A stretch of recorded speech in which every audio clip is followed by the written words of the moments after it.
പരിശുദ്ധ പരമദിവ്യകാരുണ്യത്തിന് നേരവും ആരാധനയും സ്തുതിയും പുകഴ്ചയും ഉണ്ടായിരിക്കട്ടെ.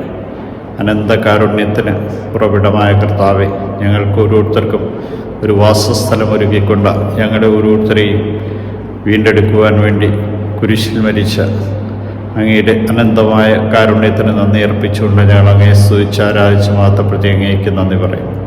കാരുണ്യവാനായ കർത്താവെ, നിങ്ങളുടെ ഹൃദയം അസ്വസ്ഥമാകേണ്ട എന്ന് ഞങ്ങളെ ഓരോരുത്തരും ഓർപ്പിച്ചുകൊണ്ട് അങ്ങയുടെ സ്നേഹവും ചൈതന്യവും ഞങ്ങൾക്ക് നൽകുന്നതിനെ ഓർത്ത് നന്ദി പറയും.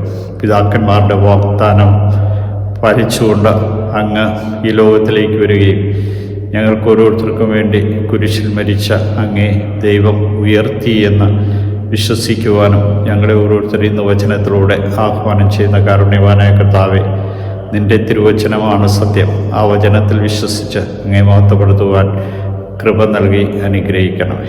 ഞങ്ങൾ ഓരോരുത്തരും നിൻ്റെ കൃപാവരത്തിൻ്റെ അഭിഷേകത്താൽ നിന്നെ ശക്തിപ്പെടുത്തി ജീവിക്കുവാൻ, നിൻ്റെ കൃപകളാൽ നിറഞ്ഞ് നിന്നെ മറ്റുള്ളവർക്ക് കാണിച്ചു കൊടുക്കുവാൻ ആവശ്യമായ എല്ലാ കൃപകളും നൽകി ഞങ്ങളെ ഓരോരുത്തരെയും അനുഗ്രഹിക്കണം.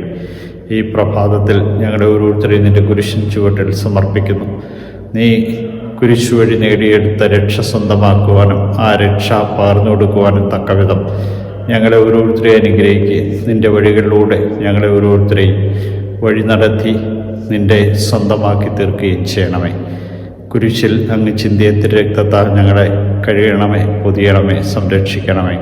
അങ്ങയുടെ തിരുഹൃദയത്തിൽ നിന്ന് കാരുണ്യ സ്രോതസ്സ ഒഴുകിയിറങ്ങിയ തിരുരക്തത്തിലും തിരുജലത്താലും ഞങ്ങൾ അങ്ങേ ശരണപ്പെടുന്നു. അങ്ങനെ ശരണം വയ്ക്കുന്ന ആരും നശിച്ചു പോവുകയില്ലെന്ന് ഓർമ്മിപ്പിച്ച കാരുണ്യവാനായ കർത്താവെ, ഞങ്ങളെയും ഞങ്ങളുടെ കുടുംബങ്ങളെയും ഞങ്ങളുടെ ശുശ്രൂഷകളെയും അങ്ങയുടെ തിരുഹിതത്തിനായി സമർപ്പിച്ചുകൊണ്ട് ഞങ്ങളെ ഓരോരുത്തരെയും വിശുദ്ധീകരിക്കണമെന്ന് പ്രാർത്ഥിച്ചുകൊണ്ട് അങ്ങേ ആരാധിക്കുന്നു. ഈശോയെ നന്ദി, ഈശോയെ സ്തുതി, ഈശോ ആരാധന.